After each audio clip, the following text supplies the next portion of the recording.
This is the Chinese frame that I bought on AliExpress, and I've seen all these videos about how they make some decently quality products, and this one allows you to custom paint it. So I chose a chameleon blue and a small frame. In total cost $700, which is interesting. I think the frame is right around 1,200 grams and the fork's supposed to be 400 grams. So relatively light. This box is super light. So yeah, I guess we'll give you a first look at this. Ooh, it's pretty dark, but it's got a chameleon kind of different shade. So it kind of looks purple in some colors or in some degree. And then it looks blue in other directions, so you can see that in the light here, which is very, very interesting. Overall, the finish, I don't know if there's a clear coat on this or not, but it's not too bad. There aren't too many chips here. I think some people have mentioned the brake portions of this not being the greatest. Probably should have just got a custom blue color, but chameleon looked a little bit interesting, so that it just looks, yeah, interesting when you look at in different angles. So I thought that would be kind of cool to see. But let's take out the rest of the bike frame here.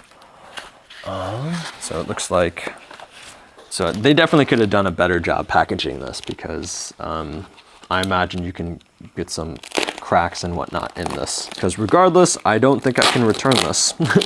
So I think it's staying here with me. I guess I'll show you sort of the cost and whatnot, and the build process, and how essentially long it takes me to do everything. I can feel some of the bits here where the paint job is just not, like there's a little bit of, like it's not completely smooth. All the parts are not here yet, so it'll be a slow build. I was doing all these specs, like buying parts based on the specs that were given to me. So you can see here where the bottom bracket can go, and then internal routing here. What do we think? Paint job wise? Paint job is probably like a B. Again, it's very light. This will go in here.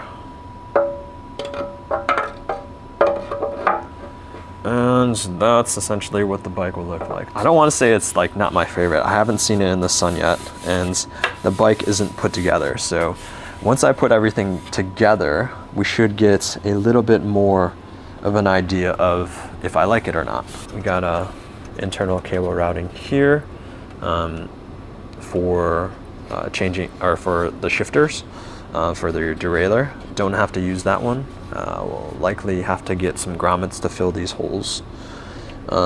This one here, I actually don't need either, because this is for the front derailleur. Real quick, something to take note of is that it does technically have clearance for these 50mm tires, interestingly enough.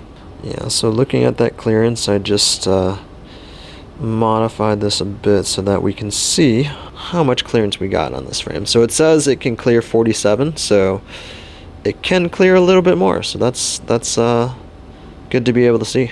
We're only putting one derailleur on here too, so this will be the max clearance it can do here. Another thing that's really annoying is that right off the bat here, this through axle is cross-threaded. That at the top here,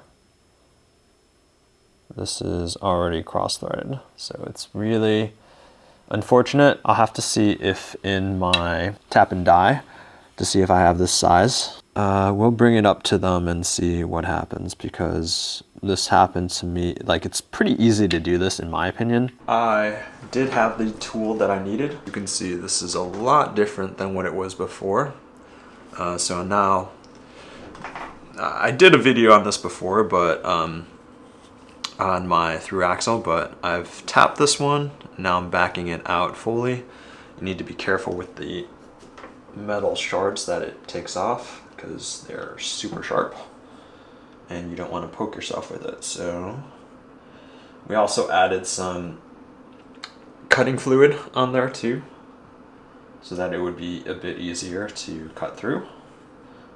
These are typically not super hard to do, which is nice, but we did the full bit here, and now we just have to hope that the threads that were provided to us in the fork of this particular frame are not terrible.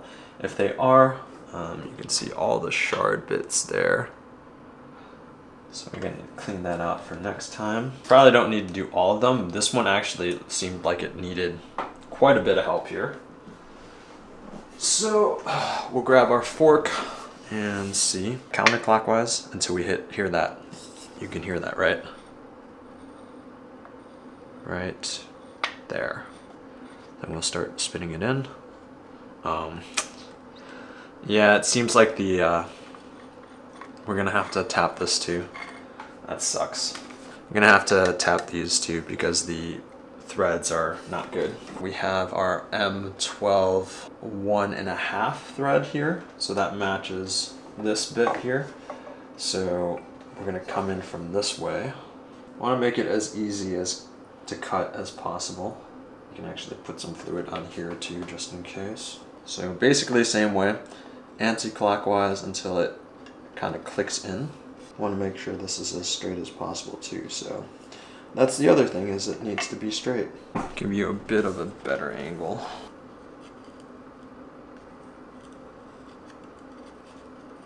Starting to get a bit easier. Kind of want to go in and then come back out just to make sure threads are getting cut up well. You can always add a little bit more cutting fluid to it too. I think we're all the way through-ish. So we'll do one more go around.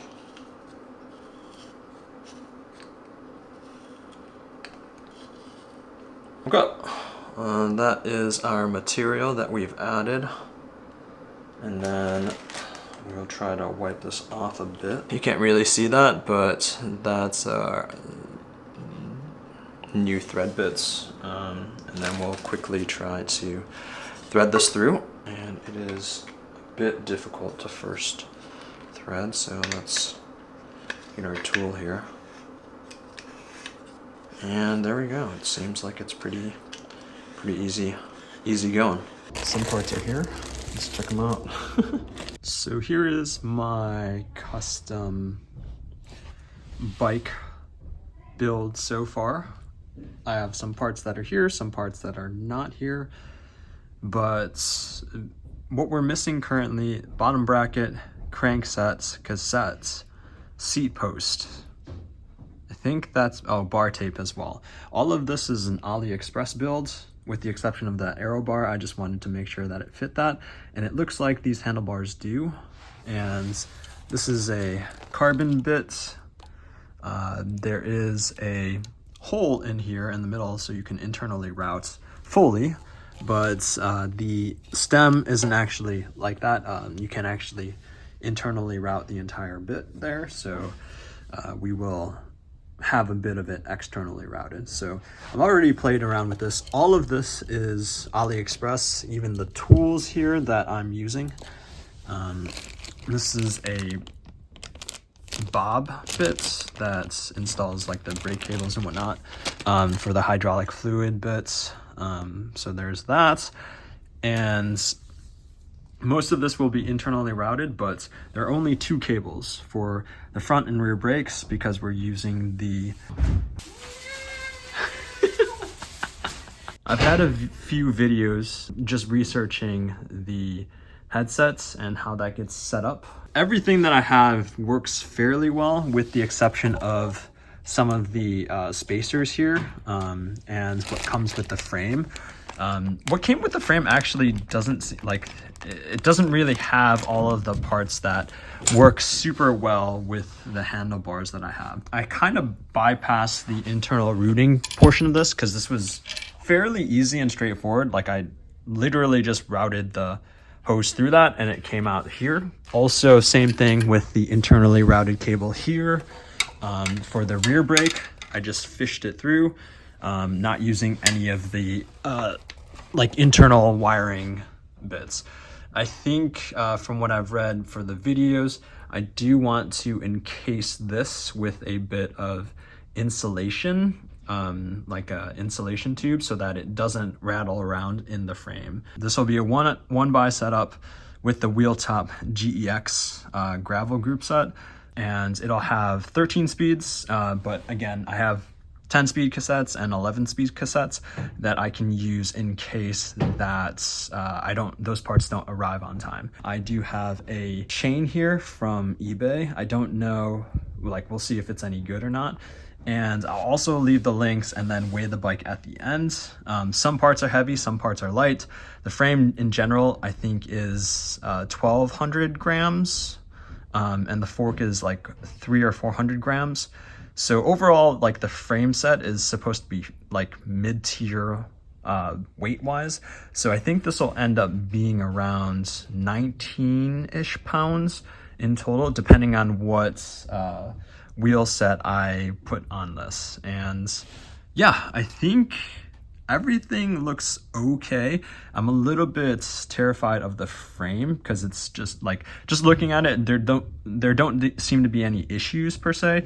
I think one of the things to note here is that this isn't delaminated or anything like that, but I can feel a groove in here, which is a bit sharp. It's not like sharp that I can't rub my finger on it, but that's probably one of my biggest worries. Obviously the fork, it feels quite strong.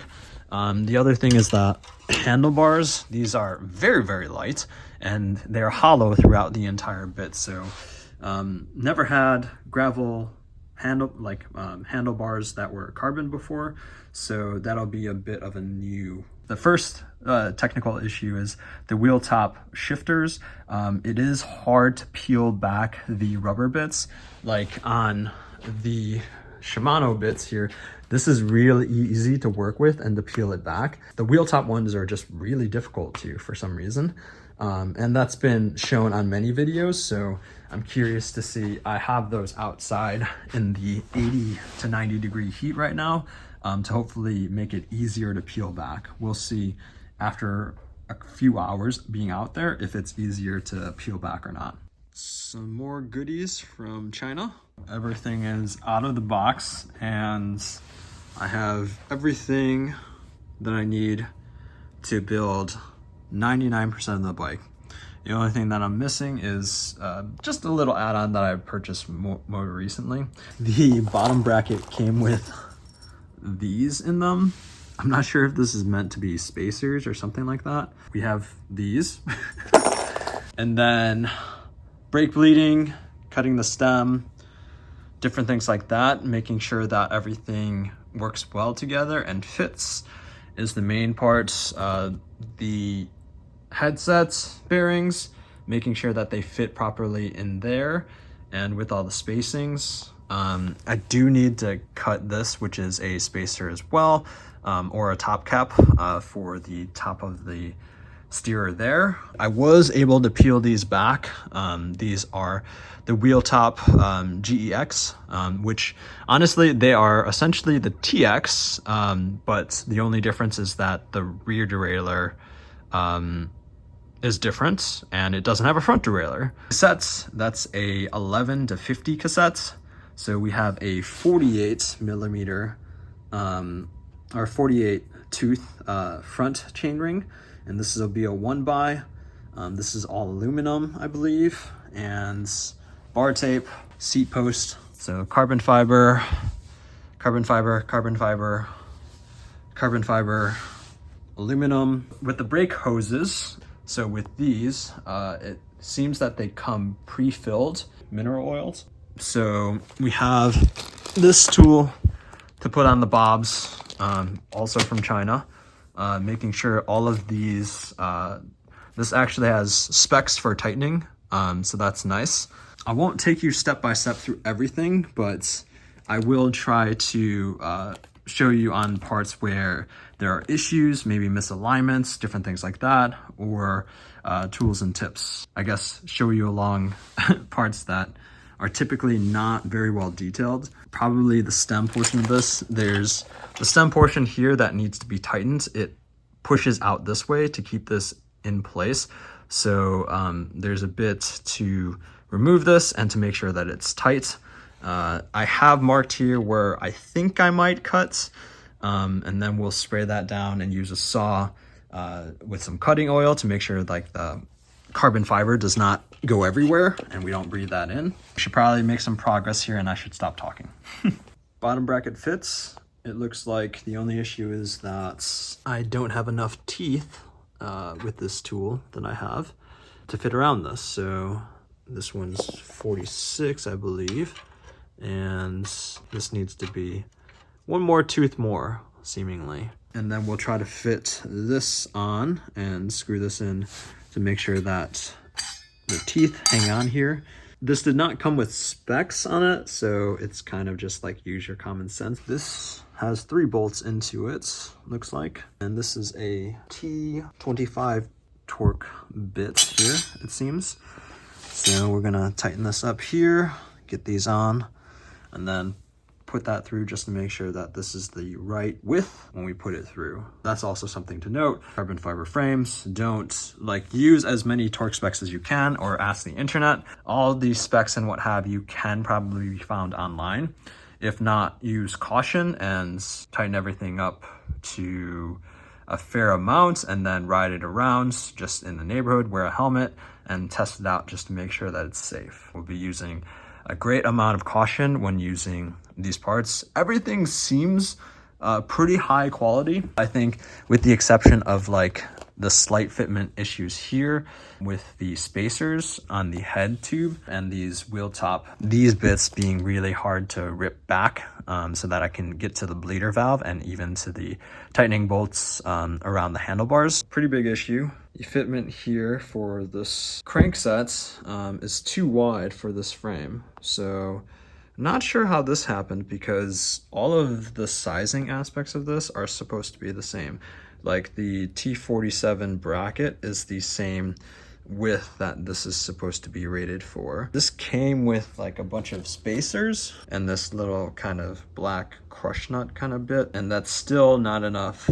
You probably need another one of these here to make that fit. Yeah, that kind of even stops us from moving forward here. We can technically continue and seeing like what else is messed up and sketchy, but first thing we can look up is what were the widths of these and see if there's any particular issues, and then see who's sort of to blame for that. You would run into issues where, you know, sometimes it sticks in this way, sometimes it sticks in that way in terms of the crank. And then it probably would run into an issue with the derailleur as well, where sometimes it would just be a bit off and you would probably run into issues with it changing gears. These are technically, like the bottom bracket here is supposed to be ceramic bearing, so this should decent, not great. I think other ones that I've installed just like continuously spin. So there's that. Again, this won't be a real, like, it's not like I'm pushing very hard to do this or anything like that, but other bits that I've had spin a lot more freer. I have some carbon fiber paste left over from my Canyon build, or the Endurance that I had. So I'm gonna put some of that paste here on the seat post, and then try to put the seat post in there with the clamp that goes in the middle here. Put that down in here, and then when you tighten that, that puts some pressure on the seat post. This specifies a maximum of 5 Newton meters of torque. You can see that here, and it specifies the clamps here at the top, max 5 Newton meters. So for carbon fiber rail saddles, 4.5 to 5 Newton meters, and for metal rails it looks like just a little bit less, 4 to 4.5, so roughly the same. So 5 probably is a good place to be at. You need to be careful not to drop this. Since the bottom bracket is in there, I probably won't likely lose this. I'll be able to get it back out. Looks like that fits perfectly well. And then we have the 4mm bolt that we can tighten a bit. Don't have to, just can keep that pretty loose. And then yeah, we're on our way. So we have measured out where we should cut the stem here. So we'll end up doing that probably tomorrow. And we're giving us a bit of space there just in case some of my measurements are off or this sticks out a little bit more. I actually might want to give it myself a little bit more, so I did mark at the top here where I should start it. That way I can have some space, and then it's not super difficult to cut a little bit further, because I imagine if I need to cut like, you know, a millimeter, that'll be harder to cut than like the entire stem here. So I might try to go for the gold here and cut it nice and evenly across here. The other thing is that there is also a bit of space here too, so I should probably cut right at that top bit here. The seat post is in, that everything fits fine there. Seat post can put a saddle on there, not a huge issue there. This bit came in. I just bought a bit of this because this is gonna make some noise, so I'm gonna put this brake hose around, or put this hose that's nice and noise dampening around this so that it doesn't make any noise when it's jiggling around. I guess we can also put it in the front too. But that's essentially what we've been waiting for. There's a couple things here that I also am waiting for. I also bought spacers because I don't have enough spacers currently to fit, so there's enough space in between this here, and want to make it equal. That isn't required to sort of continue. This was sort of required to continue. For this, I was not able to fish this through cleanly all the way through the frame, sadly. So what I ended up doing instead was taking out the crank and taking out the bottom bracket. So unscrewing this, and then you can still hear quite a bit of noise here, but I think it's mostly from here. So we might try to get a bit more in here, because I don't know how much space there is again for this. So again, this will likely be pretty tight, so you probably won't, like, this is probably all pretty unnecessary, but I saw somebody do this, so I was curious to see if this would work or not. I fished it out this way, took the bottom bracket out, and took the cable and then fished it in, and then refished it up here, and we'll probably end up cutting quite a bit off of it, just because obviously I don't need it for, like, this will cause some problems with the handlebars. Up to here, probably cut it off. So I will try to fish as much of this back this way as possible, but I doubt I'll get a lot of leeway. But I will have more leverage now that I have access to the top portion of it. Cut that off, and now we have a bit more in case we need to either add more to this or to use some of it for going through the fork. It seems to be as shoved in as possible, so when you move this around, there is no noise, or brake cable noise when you move it around. So that's what we're looking for. I think that does a good job. So we do have a bit of an issue here, and it's mostly because this tungsten carbide blade does not fit in this bit here, so I'm not going to be able to use this for a very precise cut. It'll probably be like all over the place. So instead of this, we have handsaw. Well, I think this is the handsaw, and this is like some other thing. This is probably for cutting PVC pipe, probably, and this is for cutting wood. So both not great options. I do have cutting fluid, which probably won't help us with cutting carbon fiber, but we'll see what happens. The reason why we're outside is because we have carbon fiber, and we want to use our eye protection and mask to make sure we don't breathe in the carbon fiber.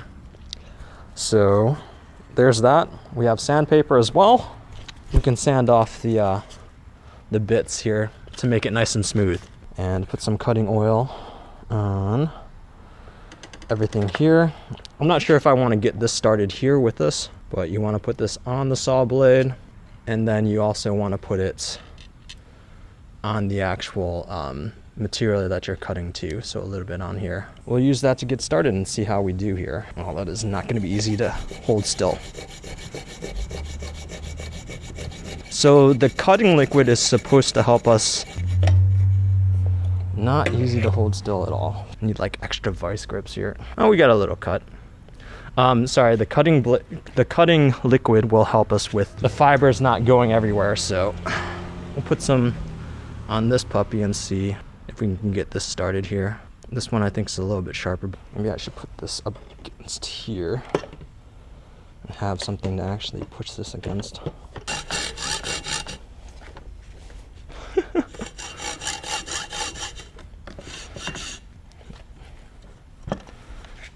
Yeah, I don't even know how to brace myself against this. I think I'm getting through it though. We are a bit through it, so let me keep reapplying this cutting oil. Almost through. Almost through. Come on. Suck it up, Derrick. Whoop. Doesn't look too bad from this angle. I'm gonna need to wipe off the cutting oil, take this puppy off, and see where we're at here. So, got a little bit of an issue with this, but nothing sanding can't help us out with. Let's see what the cut. Yeah, I'm gonna have to see if this is short enough, and then we'll revisit this, but there you have it. It's actually not bad. I'm gonna put my mask back on and sand this off a bit, but if you can see this here, it's actually pretty clean. If I put this on top here, this looks pretty flat across the board. There's like maybe a little bit of imperfection, but this looks pretty good. There's a bit of issue right here where some of that was chopped off, one of the threads there, but I don't think that'll be a huge issue because I don't think it's a flaw in the actual like structure of it.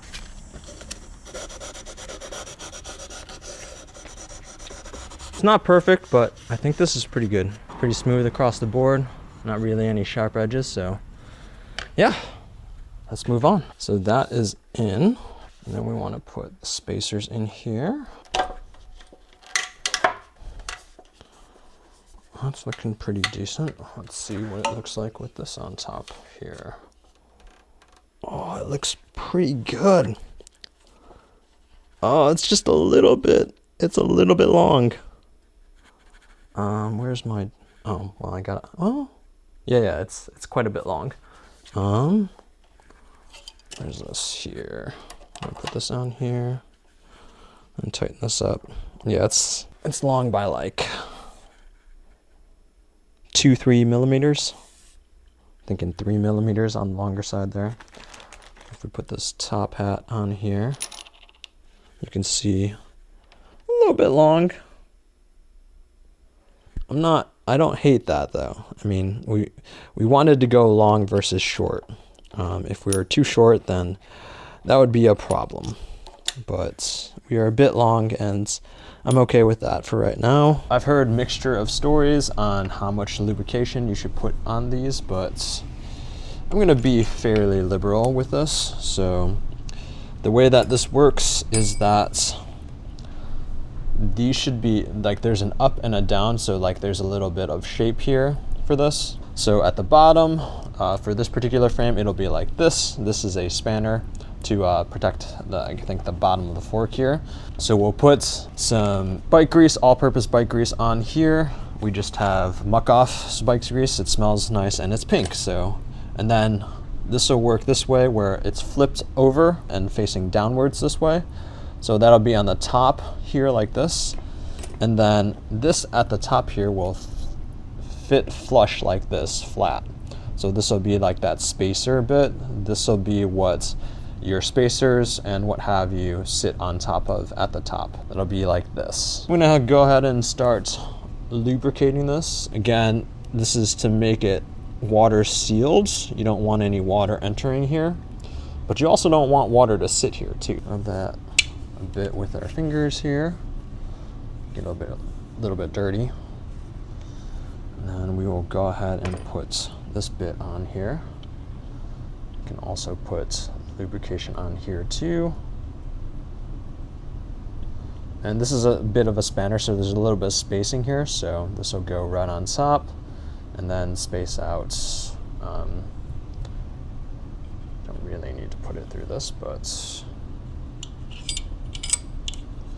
And then at the bottom there, you'll see that it will kind of just open up when you go down there. And then just keep making sure that you have a decent amount of lubrication here.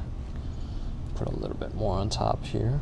And then our bearing will go on top here. We want to focus on the frame here. So we want to lubricate up in here and then up in here as well. So this will help with the bearing fitments. This we don't need a lot again. Egress for water seal, but again, you don't need too much here. Bit of extra measure here. I'm gonna put some at the top here too, on the actual bearing. Again, doesn't need to be an obscene amount. Don't dual layer this thing, just a little bit. And then we'll do that for the rest of these too. If you want to be on the cautious side, I guess put a little bit more. All right, so I have the bearing at the bottom here. Got lube everywhere. That's what happens when you over lubricate. So that's on the bottom there. Got our top bit here, which needs to be facing down this way. This here, I'm going there. There we go. That is in there. And then we gotta see the bottom portion. This is not fitting in, which is just great. Yeah, this is not the right angle at all. See, this is way off. I don't know why it's like this. This is not okay. We did get it in there. Yeah, I just kind of muscled it in. This is kind of what it looks like at the moment. Last bit here, I want to put this on here. Just put a little bit on here. Probably don't need really any on this. But this doesn't actually fit that well to the handlebar adapters that I have. So it's kind of annoying. And this just goes on top here. I need to cut this bit of tube here so that that's not on there, but it'll work kind of like this. There we have it. So this is kind of the bit that I ran into an issue with, okay? So there's that spacer thing that adds to it. So I'm thinking maybe what I don't need is this thing here. And we use this and put that on top. And this is kind of the spacer slash thing that presses the bearing in, so it can smoothly turn left and right and whatnot. So probably also want these to be in a certain direction. This one here is left and this one's right, so they just so happen to be on the opposite sides of each other, which is going to be lovely for cable routing. Yeah, that top portion of it's not the greatest. I feel like this one probably works a little bit better, but this one does not look great with the spacers that we have here. So I think we're just gonna live with this. Not super water sealed there. But I think when everything gets placed, it should be okay. I already have my my setup pre-wired so that I can route this, but you can just put this on top here. And make sure that these wires are just at least facing the right way. So that is the handlebar bits. Need to probably push this in a bit more so that this is nice and flush. And then we can put we can actually start tightening things down a bit here. So top spacer, just to make sure things are staying in place. Whee! So this is the other thing, is that this will be rubbing the frame a bit. We want this to be pretty smooth. This is not super smooth. So these bars right here are fully integrated, but the stem is not. So you can see here, this isn't the easiest to move. I'm not too worried about this, but we might want to take a look at this and see how we can make this a little bit looser, because that's not the greatest in terms of just being able to steer quickly if you need to. So we'll work on the wiring here. So these are interesting, they have plugs in them. I'm assuming if I unplug this, fluid's gonna come out, but I think the way that this is supposed to work is this is supposed to be the same thread as this.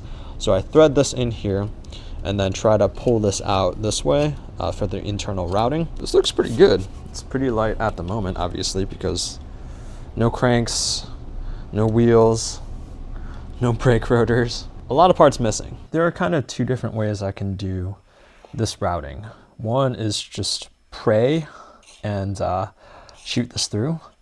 But after consulting the interwebs and seeing that I do have to cut this, what I'm going to do is, instead of not using the tools that I purchased, actually use the tools and not make this harder on myself than I need to. This is a valve for screwing into a hydraulic, Shimano hydraulic line. I do need to attach this here to this bit and make sure that it's pretty tight with the bob tool that I have. So this has a slicer in it. This is also from China. You can see that here. So we'll slice that because I just want to make sure that I can internally route them. So once that's attached, don't know how deep this goes, but I'm assuming it's just as deep as this. So we will do this and see how badly the fluid comes out. Okay, not a ton of fluid coming out, so let's go ahead and, oh, that doesn't look like it's gonna freaking try to get you closer to see what I'm doing here. I'm trying to put the bob that I have, or this bit in here, and sort of screw it in so that I have, oh, I need to make this tighter. It's just pushing this through. So that I can use this internally routed thing. It just keeps pushing it down, it seems, so I'm gonna have to make this tighter. I don't really know how much tighter I can make it. I just need to make sure the fluid isn't leaking from it. It doesn't need to be all the way in, I don't think. So this might actually work. Hold on. I might not be hosed. This might be the way that you're supposed to do it, and I just didn't know. I don't know how much tension this will allow me, but hopefully enough to route it and not have it leak. That is the hope. Okay, if you haven't seen this before, this should work magic. So we have our magnet here and our bits here. So we're gonna just put this in here and basically route this with this magnet. It'll likely be, can I get it?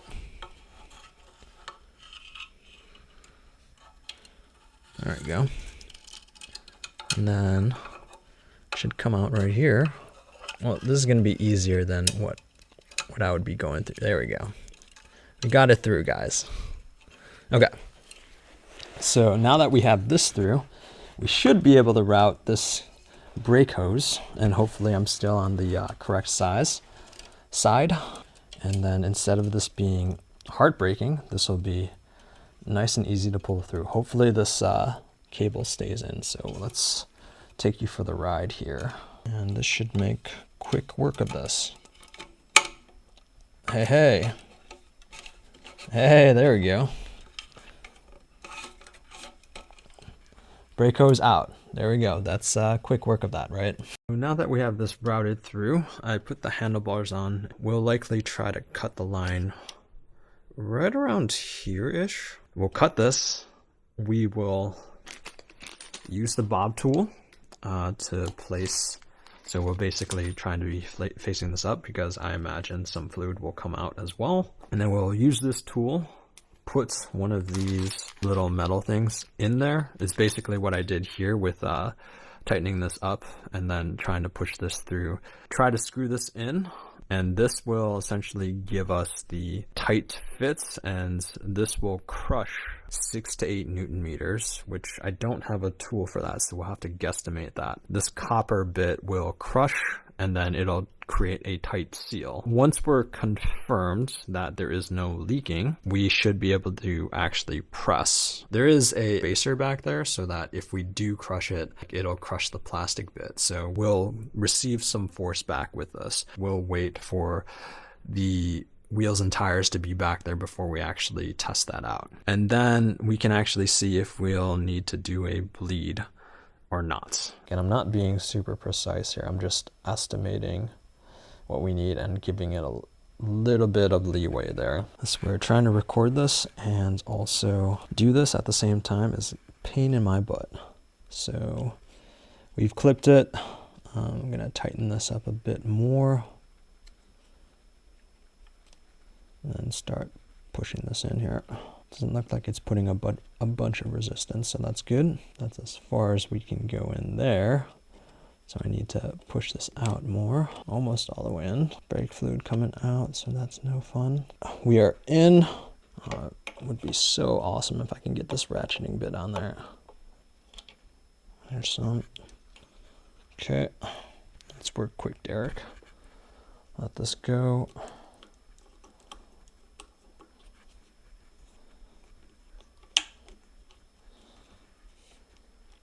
Hopefully that's short enough. Or long enough at least. Need to be careful, don't cross thread. We did it! Check that out. So that is tight. Now, same thing for this side. We have the brake hoses in, and there's only minimal rubbing or noise that I can hear when turning. I think this is good. We're actually gonna tighten this UDH derailleur hanger to 25 Newton meters. Just need to make sure that the alignment of this is correct, which it looks perfectly fine. I need my torque wrench here. I think it's a 8mm socket, and we will set this to 25 Newton meters here. I think that's about all I'm willing to tighten it. Getting to a point where I'm getting sketched out by this, but I think that should be fine. I'm not too worried about that going anywhere. This is the wheel set from another bike, and we're just, oh, I should probably take this little brake bit out. We have an issue here, which is alignment for the brakes. Here is an issue with the brakes here. You can see with these mounted this way, the frame should have the brakes further back this way, because at the moment when this wheel is in, it does not grab the full brake pad. You can see the massive gap here. There just isn't enough brake contact. So there's no way to adjust this to move this back. So this is just a problem with the way that the frame is built. There's loads of issues. First bit is I wired these in the opposite ways. So the right brake is the front and the left brake is the rear. That's opposite in the US. Also, the brakes, so these are 160mm brakes. The rotors are, and I'm seemingly have to use the 140mm adapters for some reason. So the 160s aren't even close. Like it's like barely even touching the pad, and there's a ton of rubbing. The rear is pretty decent. You can hear this. That's really not that bad. There's like maybe a slight change that I can make to make it not rub. Front is rough. It's just rubbing across the board. It's not tightened or anything, but I honestly can't even get it to not make any noise. Oh, also, when fixing the olive on the front brake, which is the right side,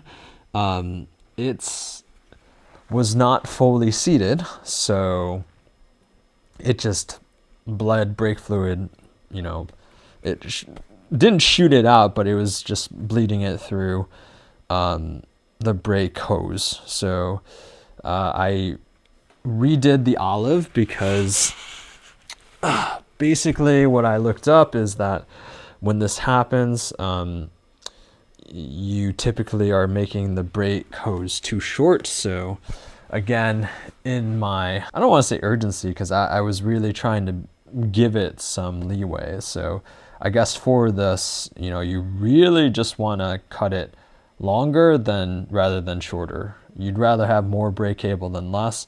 And if you need to redo it, you can. Luckily, I did have another olive, and then I did try to reset it up. but it now has air in the brakes because it bled out quite a bit of fluid. I don't know if it's the frame or what. It certainly can be, but with the 160s here, it like does not touch at all. This looks pretty good with the 140s in here. And then this one here in the rear, there is no like 140 adapter. It just uses no adapter, so it mounts directly to the actual frame, because this looks pretty good. So if I just spin that, that's pretty good. Here's another issue here. You can see this. This should not be happening. As much as a suspension fork would be lovely, this clearly is not crushed enough. So I clearly need to use the bits that they gave me here. So this and this here that I took out because it just seems weird that this was going on top here. There would just be a random gap. So it was a little bit strange. So I'm not sure it's supposed to also get pushed down so that this can't move around like that. This is definitely something that needs to be here, which I mentioned when I was doing it, but didn't actually heed my warnings. So you can see here, this is what was so strange, is that even with the cap that comes with the actual bike frame, because this is the these are the spacers that come with the actual handlebars, it has like a bit here that kind of has like a spacing thing. So this would push this down and allow me to not get this play that we were getting before. So when this is in here, this is all fine. I'm a complete idiot. So I rerouted this because, again, the right brake was going to the front instead of the rear. In the US, that's not how we set it up. So I was switched that out. I cut the brakes, rebarbed them, and redid the whole olive thing. And now they're on the right side. This one still needs to be bled because there's too much liquid that we lost out of there. But something that I was also supposed to do was to add this here. Well, you can't see that, but like right here, I was supposed to add the spacer and change out this for that too. And then basically just use the spacers that I have. It's not perfect, but it works.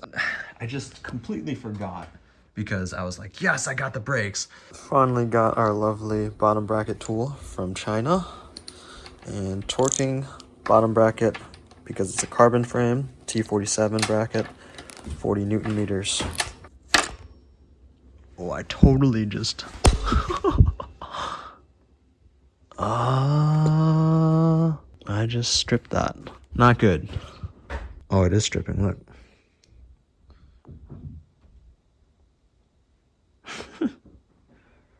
So, this metal is a little bit soft, seemingly. So I did get it tight enough. I think you just need to be very careful, making sure that you don't strip it, which I did, but I have enough that I can actually undo it. 3 or 4 of the teeth out of the 16 are gone.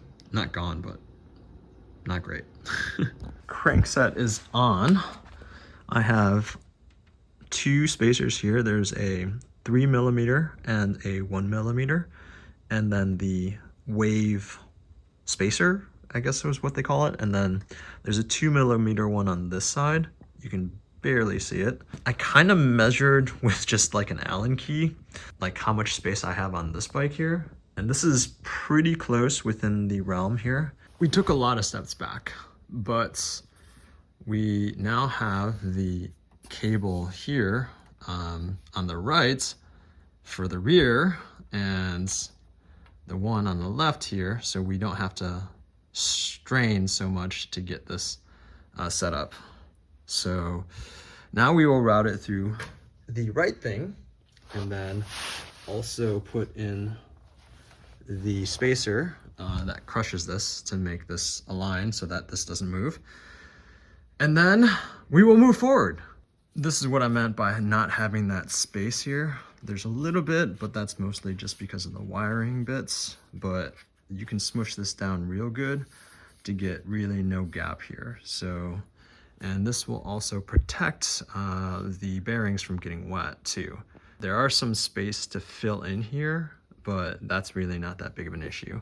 So now the thing that I didn't want to do was put like this on top of there. So we'll have to put a couple of spacers in there. But yeah, this is what we were supposed to do a couple of days ago instead of just messing that up and redoing the brakes and then cutting them again.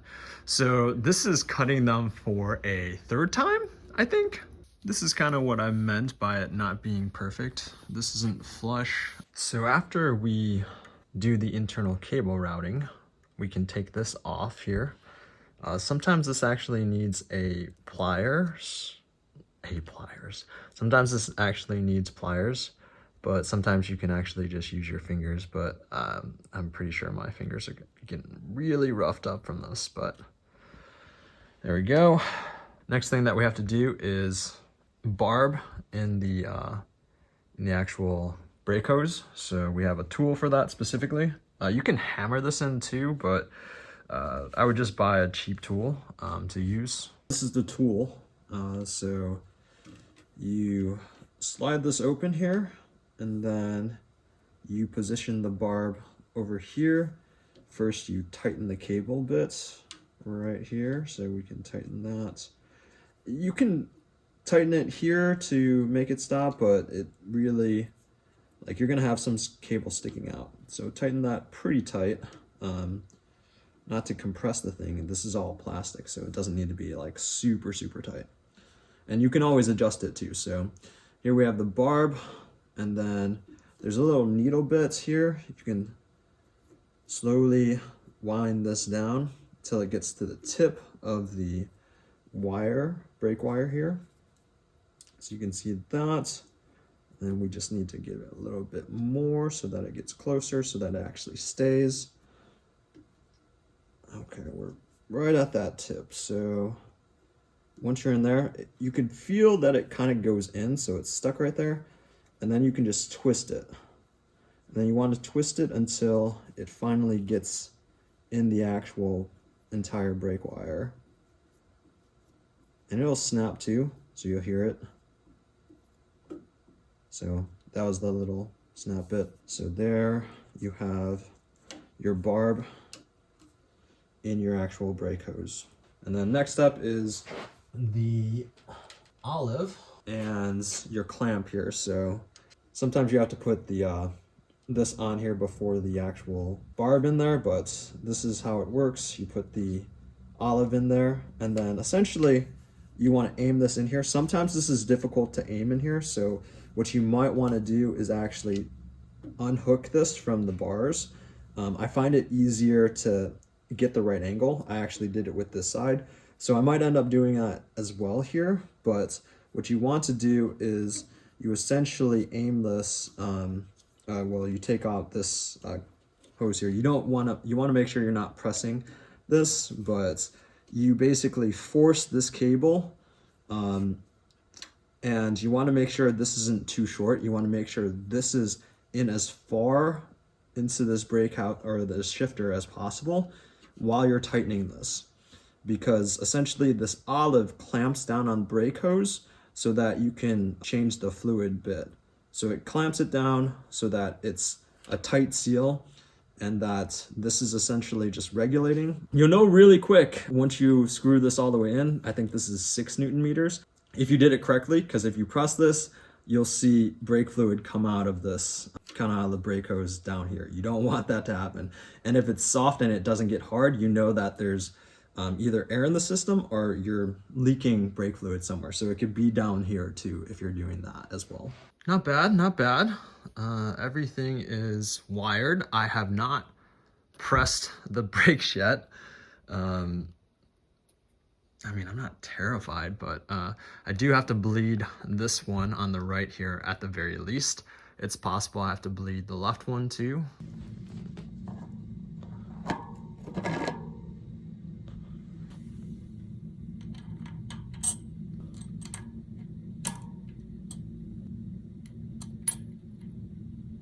Newton meters. Shabam. We have measured our chain length, and this is the spot that we're breaking it. Since it's a 1x, it's pretty straightforward. You put the chain on, and then you put the chain on the biggest portion in the rear, and then you add an outer and an inner. So this, what I'm touching right now, this is an inner and this is an outer. So essentially that would be an additional 2 chain lengths. For this, cutting the chain, you're better to err on the side of caution in terms of what you cut. So honestly, it probably makes sense for me to cut an additional one. This is our little chain breaker tool. So we have lined up with the spot that we want to break it, and then we'll twist this and break the chain.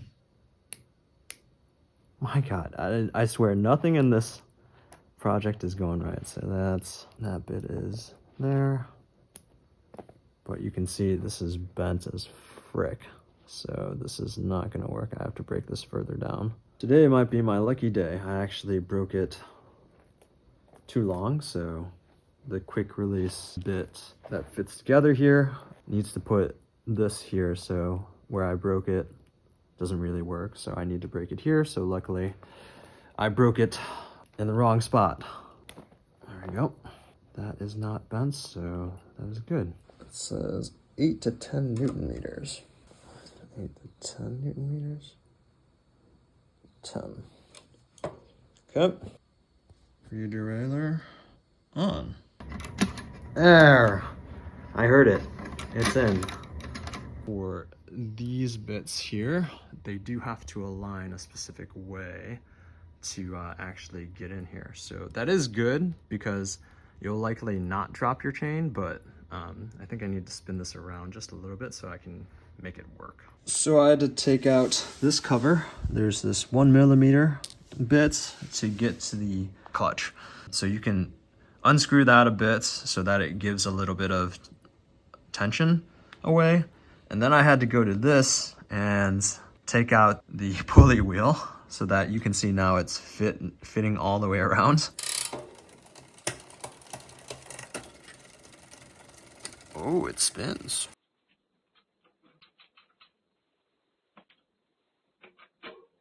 Also, the B screw, the B limit screw, to essentially make this go higher or lower to allow for the ginormous 50 cassette back here, is a little bit soft. The bolt is stripped, so I'm going to see if I can get a replacement, and hopefully one that isn't this soft, because yeah, I was tightening it up and to get it to come out further, and then it just started stripping. We have some screws. The screw, if you're curious, is a M4.7, and it's by actually like 20, I believe the size is. These are a little bit bigger, but these are also hexes at the top, so these will not round out. The B screw is definitely having an issue. This is basically to make this go further out, and we want to make this 5 to 6 millimeters out, this jockey wheel here, from the largest cassette. My current issue is trying to honestly get into the last 50 cog. So I can get into the 42, and that's all fine and dandy, but when it comes to the 50, it's not coming out far enough. You can see here, we're getting pretty close to the wheel, and the chain is a little bit diagonal, so that's not great. But with a big cassette like this, that's what you're gonna get. You're not gonna get the cleanest lines here. So I'm testing this out, right? Everything's on its default setting. So basically, if I go plus, then it goes to a larger cog. If I do a minus, then it goes to a smaller cog. So you can hear this here as I go down. That's supposed to be a gear change. That's one. There's another one. Good. Yep. Yep. Yep. Oop. That one's in between, so that one's not good. That one's in between too. These are all default values. That one didn't do anything. There we go. And we're in the second to last one, or third to last one. Okay, and that's in the final one. So we definitely have some fine tuning. But when we go up here, when we're here at 12, which we're in the 12th gear, which is good, we'll press plus, but it won't change me into 13. I don't know why. It's moving, but it's not wanting to move all the way. I suppose that the maiden voyage was last night or this morning, but she runs 12 gears, not 13. It will not go into that 50. That thing is a dinner plate, I swear. 48 in the front, 11 to 50 in the back. It's got this interesting chameleon kind of paint color, so sometimes it's blue, sometimes it's purple. Yeah, that's I guess the walk around bit. Oddly enough, these are pretty similar frames, insert of the styling of them. Obviously one's carbon fiber and one is titanium. I found that it was easier to pull it forward over the shifter this way and just keep peeling really hard. I've seen some people mention using the like a 4mm lever to get this through. That does also work too. This looks like a 3mm bolt, and then we'll hook up our bleeder kits to this, and then we'll start bleeding the brakes. The little tip about putting a magnet to the Allen key was a great idea. Easier to get that bolt out. We have now put this in, screwed in the adapter, and we have our brake fluid reservoir here. We will put the back bit on so that we're hooked up and pushing nice fresh fluid. It's a brand new bike, so all the fluid is fresh, so we'll go ahead and do that. This is probably one of the times where I wish I had a bike stand and followed some of the additional directions of removing my brake pads so that I didn't get mineral oil on them. But everything seems fine. I did suction up this out of one of our fluid bits here that we bought from AliExpress as well. And now we should be able to let this thing loose and then push the fluid through. Let's not drop the bike too during this process here.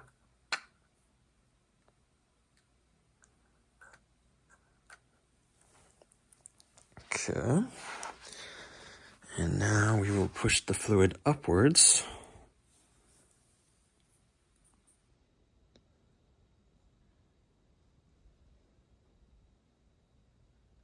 Looks like it is coming up there, what I can see in the camera. And I think there's supposed to be a lot of fluid pushed through, so we just want to make sure that we don't run this dry and push air bubbles through this.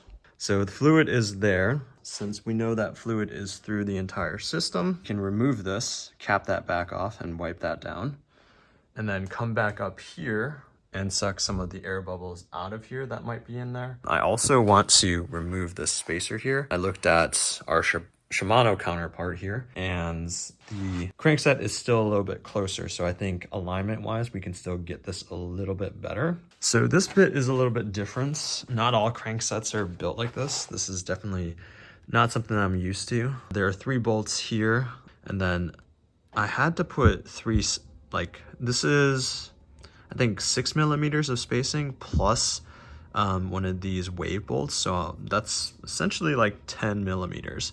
But now that this does not have the spacer on the side, this goes much more freely. So I think that's a good thing. We'll see if that ends up making any whole changes to the drivetrain and whatnot. This is the 4th time bleeding the brakes, so order of operations was incorrect.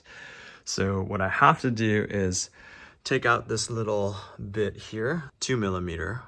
So this will take this out, and that'll let the fluid come out this way. So you kind of want to do this fairly quickly and then we want to put that bleeder valve on top of there and then screw it in and make sure it's sealed properly. There's a little gasket on here. Once that is done, before that, we're essentially setting this up so that you can take this bit off. But what I want to do is not cap this off once I am done pushing the fluid through, because when I take this off, the fluid's going to come back out. So I want to make sure there's enough in there so that when the fluid is flowing out, this is still not running dry, because if it does, then there's going to be air in the system. That's what's been going on. That's why I still have the same amount of fluid every single time when I bleed it. This is number 5. The brakes closed, but they were not nearly as tight as the left ones are. Something's going on where there's fluid, there's air bubbles going on somewhere. I might try also depressing the brake a bit to try to get some of the air bubbles out. Working on waxing the chain. This will be the first time waxing a chain, so I just cleaned it in something that I probably shouldn't be cleaning it in. This is for bearings for roller blades. Also working on bar tape wrapping. So I've pulled up the hoods, and my God, the Shimano hoods to pull up are so much easier. I think this is like $5 on AliExpress. So we'll see if this is any good. The material is definitely not, like, this is more of a cork feeling than anything else. So not as quote unquote premium as this, but it'll do. It's bar tape. I'm not sure if I'm gonna stop wrapping here or if I'm gonna leave this exposed and wrap it into the ends of here. I'm thinking of stopping here though. Bar tape is done. What do we think? It's really difficult to see because there's a lot of this blue color in here. Oh, I do need to put the bar ends in here. This is all set and done. It's pretty decent, not the greatest tape job, but these are also strangely angled bars, so it was kind of difficult to get the angle here. Drying this off. Upstairs, we also have something to show you too. We have our secret chain Silka bit. We have this set to 200 degrees. We're supposed to do between 150 and 180, but it was not melting at all. So we're gonna put this, dip this inside this, and let it agitate for a bit, turn off the heat, and while it dries, when this starts being icebergy and we're letting it dry, then we take out the chain and then let the chain dry, and that'll be our wax chain. We have our chain, dipped it in there. We used brake wire, mountain bike brake wire, and we probably just have enough to cover this thing. So we're waiting for it to start building some icebergs at the top here. Once we start to see the wax harden, then it's time for us to take it out and let it dry. And it took about 15 minutes for this to melt at 200 degrees Fahrenheit for the setting on the, on the induction oven. So that was not too bad, and this shouldn't take that long either. It should start to harden around 140 degrees if you have a temperature sensor. That will show you about when it's about ready to dry. And that should be our wax chain, and that should be the end of the work of this bike. I don't want to say it's sad to say. It'll be good to finally get, you know, some of the final tweaks in here and what have you. We do have a crit race on Monday. Today is now Sunday because it's like 2:30 a.m. Sunday. Would be nice to get this fully functioning and running for that race. We also have some Conti GP5000s instead of these gravel tires. We'll just ride these until we start getting punctures in them for gravel riding, because the gravel here is really not too bad at all. So you can see here, it's starting to harden a bit. I don't know if you can actually see that or not. It's probably about time to take it out. You can see some of the wax build up here because it's starting to dry. Taking the chain out. Did not do the best job of this, but I think we'll see the results. This should make your chains last a lot longer.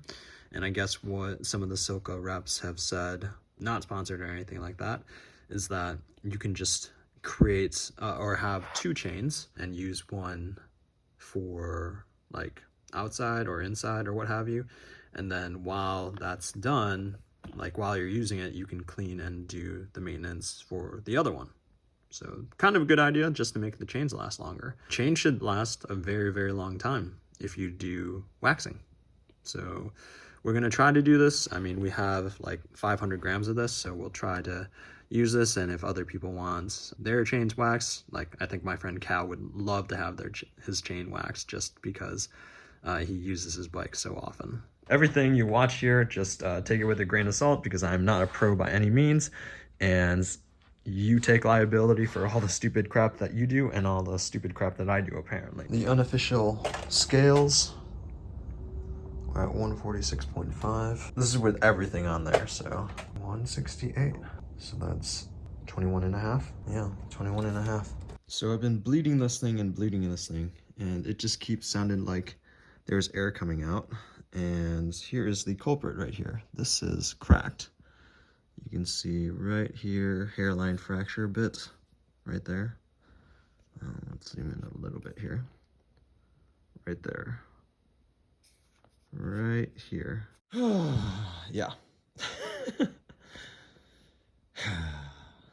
We are still on this. I did ride 2 crit races with this group set on. I have a 10-speed cassette and 10-speed chain on there currently. There's my 13-speed because this one was acting up and I was just trying to get something a little bit shifting snappier and a little bit more predictable. This is a little bit more predictable. The presets out of the 10-speed is a little bit better than the preset from the 13-speed, and I think just tuning for the 13-speed is tougher. Also, this is a new shifter that I got from Wheeltop. Sketchy way of getting it, but I did repair it, so now this new one works with the old derailleur. Probably more of an installation issue on my part, but just be careful. This is supposed to be torqued only to 6 Newton meters, so I guess you're better to steer on the lighter side to make sure that the olive is crushed properly, but also the brake hose is in far enough. You want to make sure you don't have, you want to have more of an excess of amount of brake hose versus too little. Everything is working fine, nothing's leaking, all of that's copacetic. We also have 32 millimeter GP 5000 tires on there. So that's all here. And we also got this shifting into the big 50. So this thing is all set. So I think the last thing to do is to weigh it finally with everything on it. We can take off the saddlebag and the flashlight and stuff like that, but let's weigh it with everything. 145 and a half, so we got that number down. All right, we got our bike here. Got 145 and a half there, and then 166.5. So that is 21 pounds with the bike and all of the saddlebag, bike computer. We'll take that off and see what we're weighing after taking off that stuff. All right, all of that lovely stuff taken off. So now we're back on. So we're at 145 and a half. So this is 19 pounds. Yep, 19. Look at that. Not bad at all. I think, you know, for something that is at this price point, that's quite good. We are finishing up the last parts here. So this is actually a metal piece that was in the frame here to let in the front derailleur cable. I took that out and replaced it with this rubber plates here. And then also in the back here, put this for the rear derailleurs too, because obviously this is all wireless. So I did buy another bottom bracket. This one is now a little stripped instead of fully stripped. That's kind of the finishing touch here. So I had to get this out because this bit fell out when there's like a clip here on the inside. Similar to the seat post is, this can fall out and fall down here. This was similar, I didn't know about this. I saw a little bit here, so I was like, oh, is that Torx or like a hex? So it was a hex, I unscrewed it, and then it fell into the frame. So this little bit of upgrade to change the bottom bracket to one that's not stripped, and then place like the rubber grommets bits here, or the plastic ones for the rubber ones, so that they're nice and sealed.